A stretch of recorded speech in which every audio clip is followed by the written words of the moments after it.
Buenos días. En primer lugar, mis disculpas por no poder estar hoy con todos vosotros, con todas vosotras.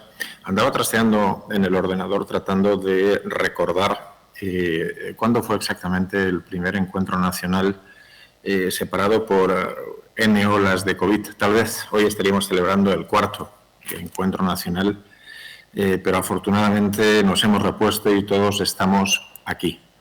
Desgraciadamente, deberes de naturaleza investigadora me obligan a estar en una reunión de un proyecto de investigación, por cierto, muy relacionado con la materia objeto de mi ponencia hoy aquí, en Barcelona, que se enfrenta, igual que esta reunión, a un elemento que puede parecer accesorio, está ahí, forma parte del paisaje, y sin embargo posee una relevancia crucial en un futuro inmediato por muy diversos tipos de razones.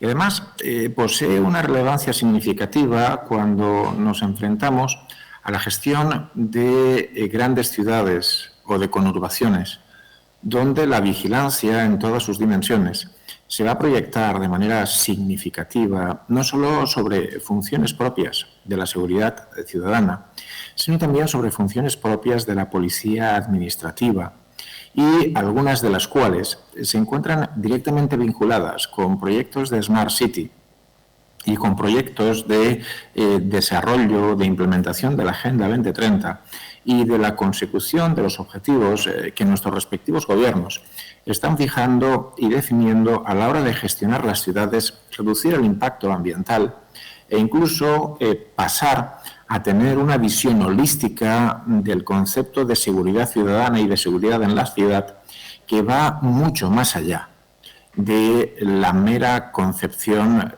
estrictamente policial, entendida ya sea como policía reactiva. En este sentido, además, creo que todos conocemos la profunda interacción que se produce desde el punto de vista de la realidad entre los servicios policiales en el ámbito local y el resto de unidades de gestión del municipio. No es extraño, y voy a poner un ejemplo puramente banal, que con motivo de una actuación policial de la policía local resulta una necesaria interacción con el servicio de licencias, con sanidad pública o, por qué no, con servicios sociales en los casos más intensos y desagradables. Y a eso voy a dedicar mi intervención, a reflexionar sobre el estado de la videovigilancia y a subrayar algunos elementos que, a mi juicio, nos deberían preocupar, de hecho nos deberían ocupar en el futuro inmediato, teniendo en cuenta que la Ley Orgánica es la 7/2021, no sé si hablar del futuro inmediato o del pasado remoto. Pero permitidme que comparta una pequeña presentación que ilustra lo que quiero decir para después prescindir de ella y finalizar mi intervención. Espero y confío, me imagino que alguien me avisará por la mensajería privada si hubiera algún problema, que estamos compartiendo directamente la presentación. Y quiero recordar que aparentemente la Ley Orgánica 7/2021 se ha ocupado de la materia que forma parte de mi intervención. Quiero recordar que la Ley Orgánica 7/2021 fue tramitada con una cierta celeridad, con una cierta velocidad, en un contexto en el que España ya había sido sancionada por el Tribunal de Justicia por sus retrasos en la transposición. Esa ley, que en algunos ámbitos es un copia-pega matizado de la directiva, en otros, como en este, tiende a tratar de refundir el marco jurídico vigente, cuestión que no acaba de lograr y que, a mi juicio, introduce elementos de una cierta confusión. Por una parte, el artículo 15, vaya una precondición que no tienen ustedes, no tenéis vosotros en las diapositivas. El marco conceptual, es decir, las definiciones, los conceptos básicos de la directiva incorporada a la Ley Orgánica 7/2021 y los objetivos que legitiman el tratamiento de datos, también en este caso con fines de videovigilancia, se enmarcan dentro del contexto general de la Ley Orgánica 7/2021. De la misma manera, debo señalar que principios, como el que tiene que ver con la seguridad, por poner un ejemplo muy directo y muy claro, pero también la tutela de los derechos, se regirán ahora por la Ley Orgánica 7/2021, lo cual plantea además, quiere añadir una serie de elementos muy relevantes que cifraría y después lo recuperaré al final en algunas ideas estratégicas en relación con la protección de datos desde el diseño y por defecto, y con la gestión del riesgo, el análisis de riesgos y esto no está en la presentación, con la aparición de un nuevo modelo de tutela de los derechos. Hasta ahora, la Ley Orgánica 497, que todos sabemos es tributaria de un contexto de lucha contra el terrorismo en España, marcado por el asesinato del primer concejal del PP, Miguel Ángel Blanco, el 23 de julio de 1997. El 4 de agosto fue aprobada esta ley por unanimidad. Y esta ley era tributaria de la necesidad de vigilar lo que estaba sucediendo en las calles del País Vasco con la Kale Borroka. Y esta ley establecía un régimen excepcional de control puramente administrativo, sin tutela por parte de la Autoridad de Protección de Datos, en un modelo más pensado para evitar que la gente ejerciera sus derechos que para que pudiera tener acceso a las imágenes. Pero esto cambia radicalmente. Quiero recordar que ahora la tutela, por si existía alguna duda, es directa de la Agencia Española de Protección de Datos. Es más, se establece un mecanismo ya no reactivo, sino proactivo de tutela que permite al ciudadano acudir directamente ante la autoridad y que ésta fiscalice nuestra actuación. Dicho esto, nos encontramos con que el artículo 15 define las condiciones que habilitan o que deben regir la grabación de imágenes y sonidos, remedando una parte del artículo 6 de la Ley Orgánica de Videovigilancia, pero sin su nivel de precisión y con una serie de cuestiones que ahora debemos reinterpretar, algunas de las cuales están en la Ley de Enjuiciamiento Criminal. Quiero recordar que se refieren aquí a los principios, pero si uno mira el artículo 6 recordará que se hablaba de las condiciones de cuándo aplicaba la inviolabilidad al domicilio, por poner un ejemplo, o se definía la prohibición de grabar comunicaciones orales, salvo autorización judicial, criterio que ahora se encuentra en la Ley de Enjuiciamiento Criminal además. En cuanto a la instalación de servicios fijos, desaparece el control administrativo de la Comisión de Garantías de la Videovigilancia, que más que un control administrativo consistía en la emisión de un informe jurídico vinculante, esto sí, y la referencia a la intervención gubernativa, con lo que se facilitan enormemente los trámites de instalación. En materia de dispositivos móviles se mantiene en parte el régimen de la Ley Orgánica de Videovigilancia, también flexibilizando un tanto. Y en el tratamiento y conservación de las imágenes, de nuevo, estamos en un rango de 72 horas para la comunicación y 3 meses de conservación antes de su destrucción. Se incide en el régimen disciplinario, refiriéndose a una serie de cuestiones que van a requerir trazabilidad, la alteración de imágenes, el permitir acceso a personas no autorizadas, reproducirlas para fines distintos, o utilizar los medios técnicos regulados en la Ley Orgánica para fines distintos a los previstos en la misma. La disposición derogatoria única es la que nos lleva bastante de cabeza, porque lo que hace es derogar todas las normas de igual o inferior rango en lo que contradigan o se opongan a lo dispuesto en esta ley orgánica. Es decir, nos obligan a componer un puzzle en el que entre en juego la Ley Orgánica 497, la Ley General de Tráfico, el Reglamento de Desarrollo, si no me falla la memoria, el 599-96 de la Ley Orgánica de Videovigilancia, con lo que nos queda bastante claro que se mantiene una separación entre los fines administrativos y policiales, que los fines de prevención, detección, investigación y enjuiciamiento de infracciones penales o de ejecución de sanciones penales y la prevención o protección frente a amenazas contra la seguridad pública es lo policial, y que ello incluye a los centros penitenciarios y a la disciplina del tráfico cuando sea para los fines previstos en el artículo 1 y a las funciones de policía judicial. Pero bueno, al final, cada maestrico tiene su librico y el Ministerio del Interior ha propuesto o ha realizado una publicación de contenido académico, pero que se parece de alguna manera bastante a un manual, en el que se añaden varias cosas. Se nos recuerda que la LECRIM, la modificación de la LECRIM, habilita para la captación de imágenes en lugares o espacios públicos. Claro, que se refiere a la policía judicial. Y además, también se invoca, aunque no está citado aquí, las posibilidades de grabación que ofrece la Ley Orgánica de Seguridad Ciudadana. En cualquier caso, si se quiere grabar sonidos, están actuando como agentes encubiertos, se requiere autorización judicial. El manual del Ministerio, o el académico que escribe para el Ministerio, o el técnico que escribe para el Ministerio, opina que desaparece el régimen de autorización establecido en la Ley Orgánica de Videovigilancia, yo también, y que, por tanto, las comisiones de garantía de la videovigilancia han pasado a mejor vida, aunque hay organismos y entidades, nos dice, que no acaban de compartir esta visión. Se elimina, en su opinión, el supuesto habilitante de existencia de un riesgo razonable para la instalación de sistemas fijos de videovigilancia, lo cual puede ser compartido o no compartido, pero quiero recordar un elemento esencial. La directiva policial, la directiva, la Law Enforcement Directive, se inspira de modo muy determinante en el Reglamento General de Protección de Datos. Y cualquier tratamiento de datos viene vinculado por los principios del artículo 5 en el reglamento, del 2, si no me falla la memoria, en la directiva.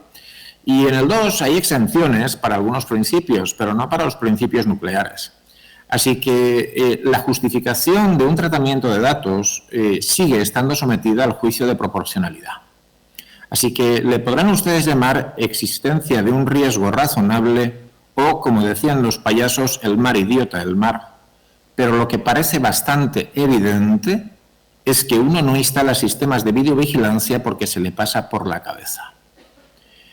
Y puesto que hay que llevar a cabo un análisis de riesgos o una evaluación de impacto, nos dice el autor del Ministerio, miren, o una no, habrá que llevar a cabo una evaluación de impacto. Un sistema de videovigilancia en la vía pública trata datos a gran escala de un gran volumen de población, básicamente toda la población de la ciudad y cualquier población flotante que pudiera pasar. Teniendo en cuenta que además la evolución es significativa desde el punto de vista tecnológico y además estamos incorporando experiencias de inteligencia artificial, de Smart City, de Internet de los objetos, no solo sucederá esto, sino que además estamos utilizando nuevas tecnologías o tecnologías novedosas,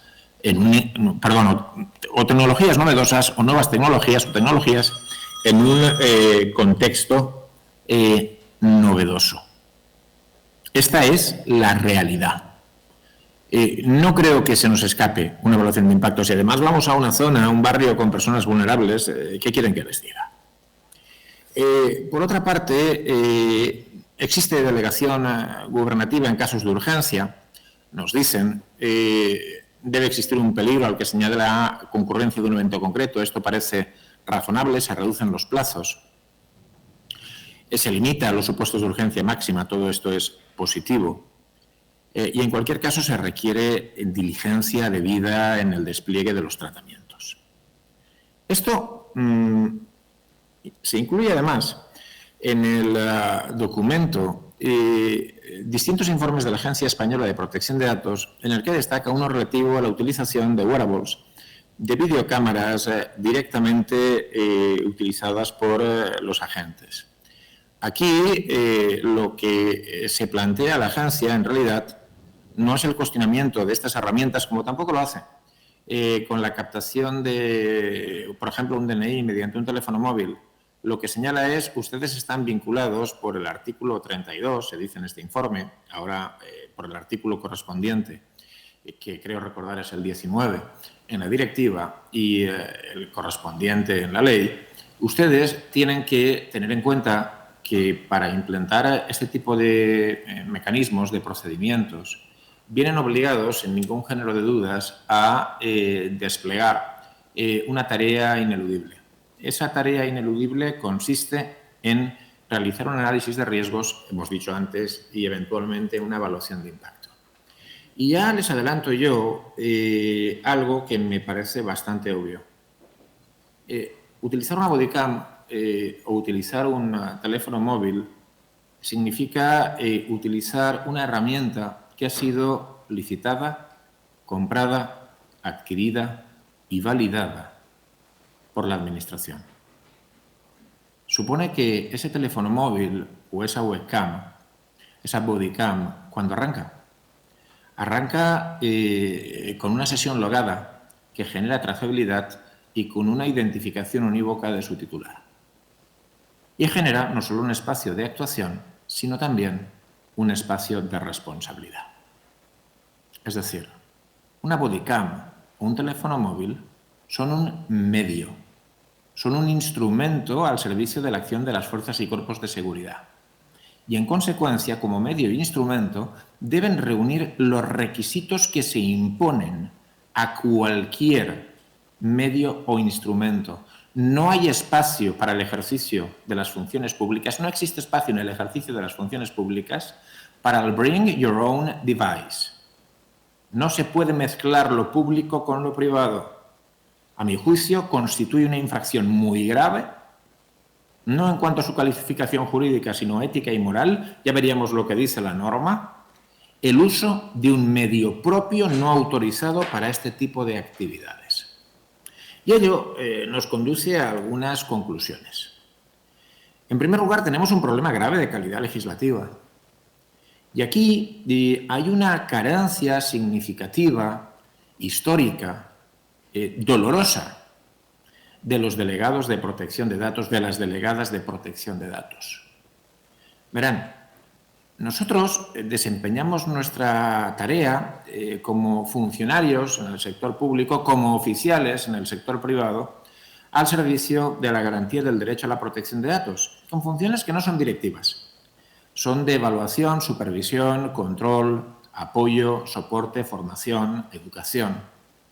Pero en el ejercicio de nuestras competencias, somos perfectamente capaces de entender cuándo la baja calidad legislativa de una norma repercute de manera significativa en la garantía de los derechos de las personas y en las propias posibilidades de actuación de nuestros medios, de nuestro servicio público. Así que nuestra tarea va mucho más allá. Nos compete a nosotros también subrayar cuando las incoherencias en el esquema legislativo obligan a denunciar la necesidad de reformas legislativas, de cambios o de adaptaciones. Nosotros debemos empezar a aprender que en un país que ya ha consolidado la figura del delegado de protección de datos, del delegado de la delegada, en un país que está formando desde hace ya más de 20 años a los mejores expertos en privacidad de la Unión Europea, lo cual equivale a decir del mundo, ese colectivo debe tener una voz y debe trasladar a la sociedad y a la política aquellos elementos que comportan disfunciones en la garantía del derecho fundamental a la protección de datos. Pero voy más allá. No es sostenible, y el régimen de infracciones para la administración pública lo ha hecho muy llevadero, un modelo de actuación basado en que alguien piensa que debe utilizar videovigilancia, alguien compra las videocámaras, alguien instala las videocámaras, a alguien le reconocen y le actualizan su sistema de información, incluyéndolo en un registro de actividad del tratamiento. Esto no puede funcionar así. No puede funcionar así porque estamos en un territorio altamente peligroso desde el punto de vista de la garantía de los derechos fundamentales. Desde ese punto de vista, debemos tener en cuenta lo relevante que es la tarea de soporte en la evaluación de impacto relativa a la protección de datos. Y esto lo vamos a detectar casi desde la licitación, si es que se licita. Y cómo es de importante acompañar los procesos de protección de datos desde el diseño y por defecto. Porque hoy son simples videocámaras que instalamos en un parque. Mañana alguien se preguntará cómo puede gestionar multitudes, estamos en Valencia, cómo puede gestionar el movimiento de las multitudes de manera inteligente durante una mascletá, o al millón de personas que se mueven por las calles en fallas.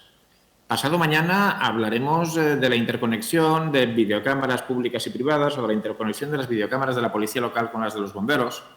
Y en un futuro menos lejano de lo que parece estaremos empezando a hablar de reconocimiento facial y lucha antiterrorista. Y ese día, si no recorrimos todo el camino que implica disciplinar la gestión policial en el uso de videocámaras, seguramente vamos a cometer muchos errores, vamos a poner en riesgo los derechos de la población y, sobre todo, vamos a conseguir un efecto contrafactual. Si podemos estar de acuerdo en la necesidad de que nuestras unidades de gestión, también la policial, dispongan de los medios adecuados para conseguir los objetivos que la Constitución y las leyes les exigen y que la ciudadanía espera, no debería ocurrir que por incorrecciones, por incoherencias, por faltas de estrategias adecuadas, precisamente consigamos el efecto contrario, es decir, desacreditar, poner en duda la credibilidad de la actuación policial en el uso de tecnología. Por tanto, no debemos olvidar que hay una serie de elementos que van a ser cruciales. En primer lugar, la videovigilancia no se ha pensado como un instrumento de carácter general, aunque pretenda usarse como tal. La especificidad de los supuestos es profundamente relevante. Determina el elemento causal crucial a partir del cual nosotros desarrollamos nuestro juicio de proporcionalidad. Lo mismo que lo que puedo denominar como principio de no malevolencia o de mínima invasividad. La acotación del territorio, de las finalidades, del alcance, de la naturaleza de la videovigilancia es absolutamente crucial. Les recomiendo revisitar Digital Rights Ireland, donde el Tribunal de Justicia claramente estableció que una vigilancia preventiva, previa, general, indiscriminada, sin indicios racionales de delitos y con carácter general de toda una población no sujeta a control administrativo o judicial, sencillamente era algo intolerable y expulsó por completo la Directiva de Conservación de Datos de Tráfico en las Comunicaciones del ordenamiento jurídico de la Unión. ¿Qué vamos a hacer con los datos? Tenemos una cuestión adicional. Ahora nos estamos preocupando de seguramente ver si podemos verle la cara al malo. Pero ¿qué va a suceder cuando estos datos que estamos generando sean susceptibles de ser utilizados en estudios de movilidad? ¿Se nos ha olvidado COVID y la necesidad de realizar estudios de movilidad? ¿Qué vamos a hacer? ¿Cómo vamos a generar datos, cohortes de datos útiles, anonimizados, que podamos reutilizar para la investigación, también en este tipo de casos, con la finalidad de mejorar los servicios de la ciudad? ¿Bajo qué control y supervisión? ¿Con qué trazabilidad? ¿Con qué control tecnológico? Es decir, esto es muy relevante también.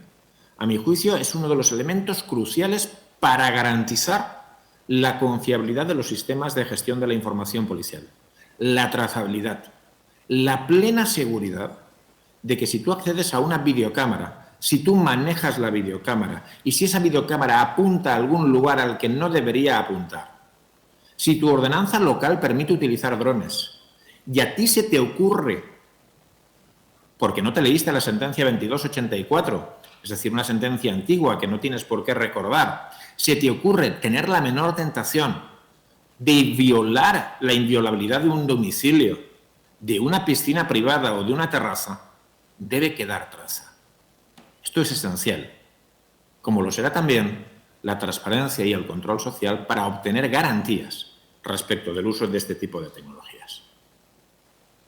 Y esto es todo lo que quería compartir hoy con vosotros, con ustedes, y quedo a su disposición. Imagino que a través de alguna interacción por la mensajería podremos compartir las consideraciones que me queráis hacer llegar. Muchas gracias por la intervención. Si alguien quiere hacer algún comentario, alguna pregunta al ponente, nos lo indica, le pasamos el micro y le hacemos llegar la pregunta. Sí, aquí.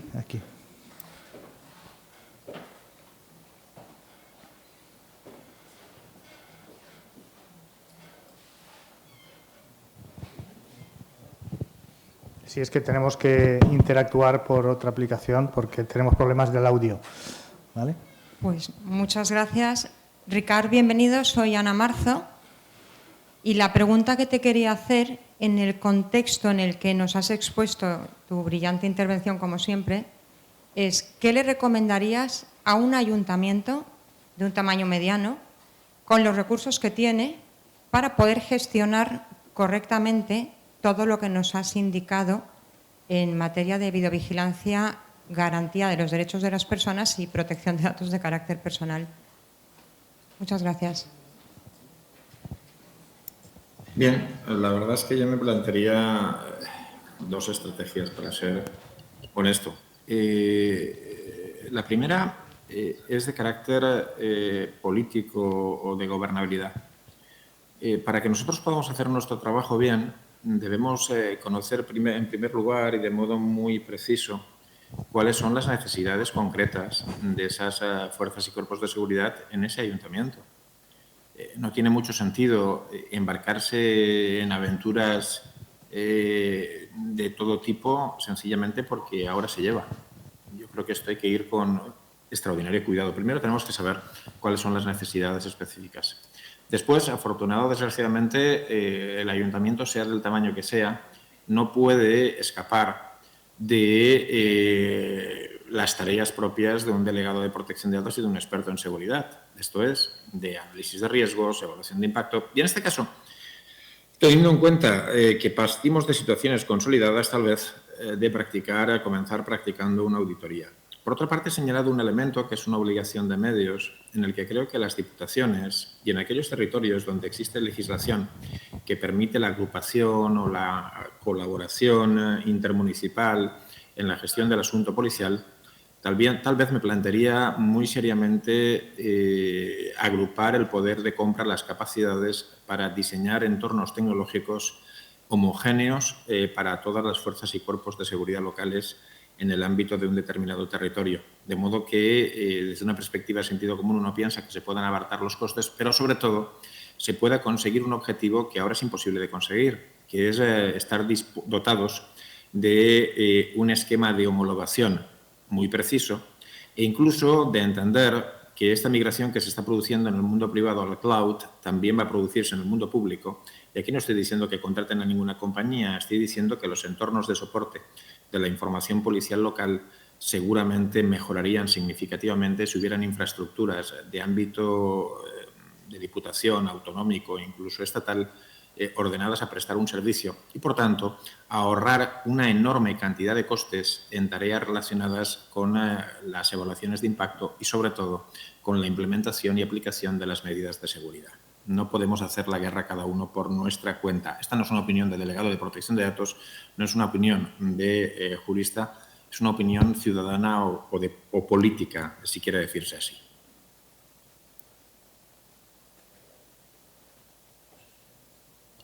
Muchas gracias. ¿Alguna pregunta? Sí.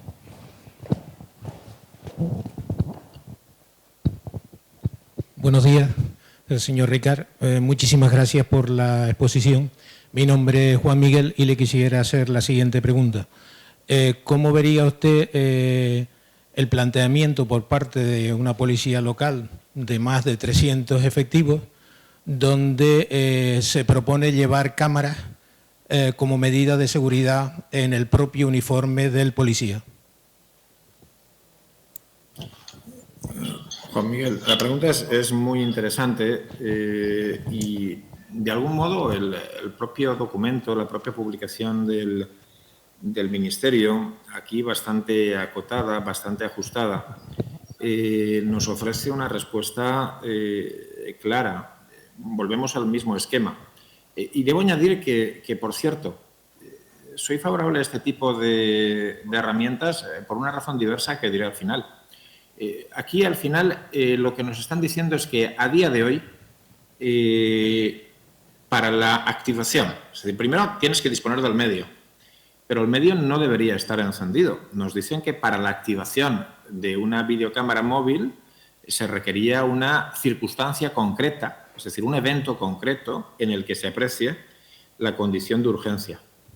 Esto es, podría darse una circunstancia como esta cuando, en el marco de, no sé, una algarada en un botellón, el policía es consciente de que puede estar en riesgo, de que puede estar captando conductas delictivas mientras se están produciendo.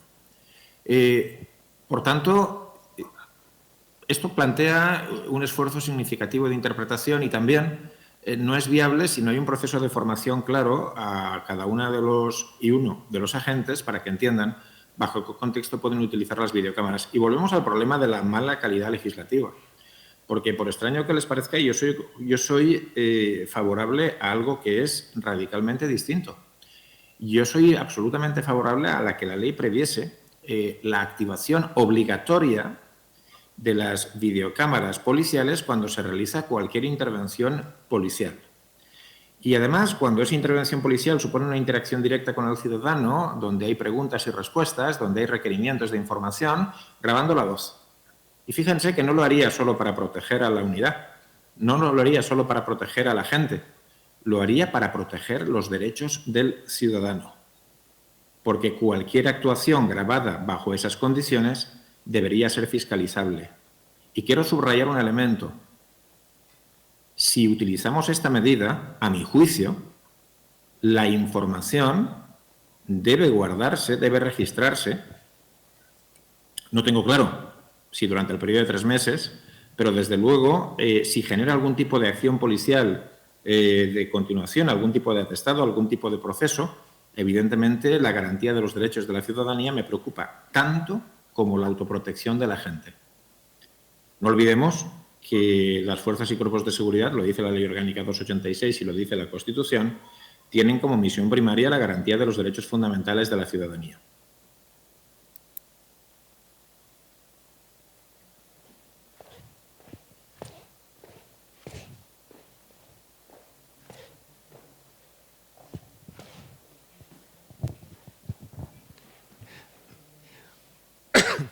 Buenos días. En primer lugar, gracias, Ricard. Soy Luis Sanz, del Ayuntamiento de Barcelona. Has comentado un tema en el que me gustaría añadirte una segunda derivada. Has dicho, la activación de las cámaras móviles deben tener este elemento activador de urgencia. Es cierto que hoy no hay muchos tipos de cámaras móviles, tenemos cámaras en los uniformes, pueden llevar cámaras en los vehículos embarcados, pero también tenemos, y empiezan a aparecer de forma sistemática, cámaras como servicio, los servicios de dron.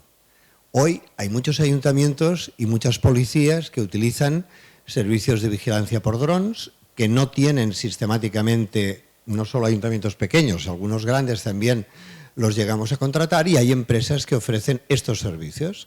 Servicios que muchas veces, claro, es justificable un riesgo de incendios para activar unos drones que captarán todo.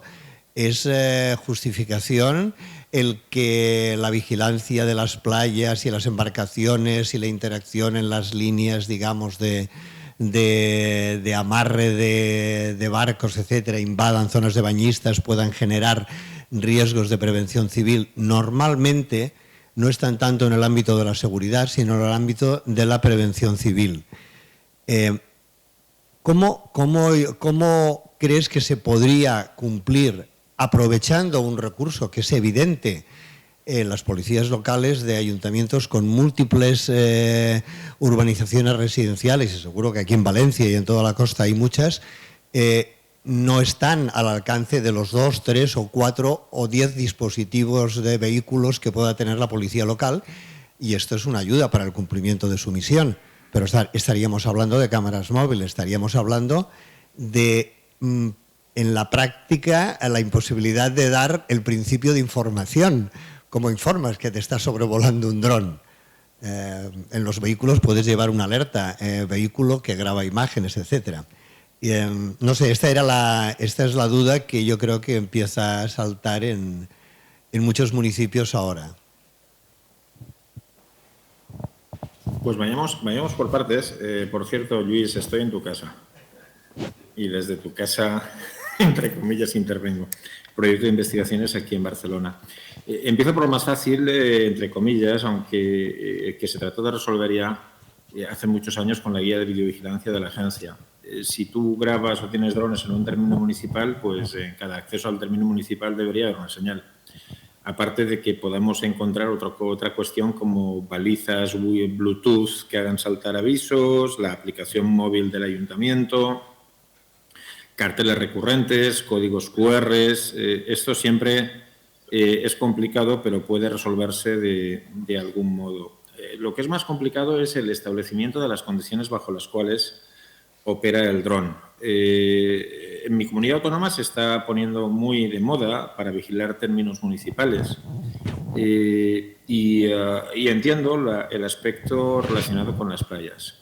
También es cierto, y aquí hay dos elementos que habrá que conjugar y que todavía no han generado un conflicto, pero que podrían generarlo. Y es que históricamente el Tribunal Europeo de Derechos Humanos y los tribunales de justicia nacionales admitieron muy tempranamente, he citado el 84, la doctrina que nace en Estados Unidos que señala que para meterte en casa de alguien, para invadir un domicilio, no basta, no es necesario la penetración física, que podría producirse mediante una penetración virtual. A lo que debemos añadir que el espacio de privacidad que tutela el ámbito domiciliario no son las 4 paredes de tu casa, sino el espacio que habitas. Y el espacio que habitas a veces es la terraza y otras veces es ese patio interior vallado donde tienes una piscina. Por tanto, tenemos un riesgo operativo importante, así que no solo hay que aprender a pilotar los drones, sino que hay que aprender a balizar el territorio para no cometer errores en ese ámbito, para empezar. Sin perjuicio de que en uno de los casos en los que tú hablas, me refiero a incendio, inundación o catástrofe natural, el estado de necesidad es un justificante que permite precisamente levantar la prohibición de inviolabilidad del domicilio, y en este caso existiría un estado de necesidad a la hora de saber si hay alguien que se puede estar quemando o ahogando en su casa. Pero hay además un segundo elemento, y es que los tribunales, estos tribunales de naturaleza constitucional, han venido reconociendo la existencia de esferas de intimidad en la vía pública o de propia imagen. Sucedió en el caso en España, en los casos Marta Chavarri, Álvarez Cascos o Melanie Olivares.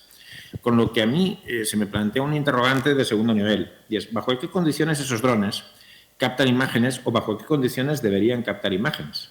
En Barcelona tenéis un elemento muy innovador para el control poblacional en las playas, que consiste en un algoritmo que cambia cualquier imagen por puntos y lo que hace es establecer un mapa de densidad en la playa. Seguramente cuando en mi pueblo quieran ver que alguien está robando naranjas a las 4 de la mañana, pues les baste seguramente con la mancha de calor para enviar a la policía local. Es decir, podríamos estar horas hablando de esto, pero esto nos obliga precisamente en la fase de protección de datos desde el diseño, suponiendo que hayamos superado la evaluación de impacto y podamos gestionar el riesgo. En la fase de protección de datos desde el diseño tenemos que ver las condiciones de funcionamiento de esa tecnología para que pudiera alcanzar los fines que persigue sin vulnerar derechos.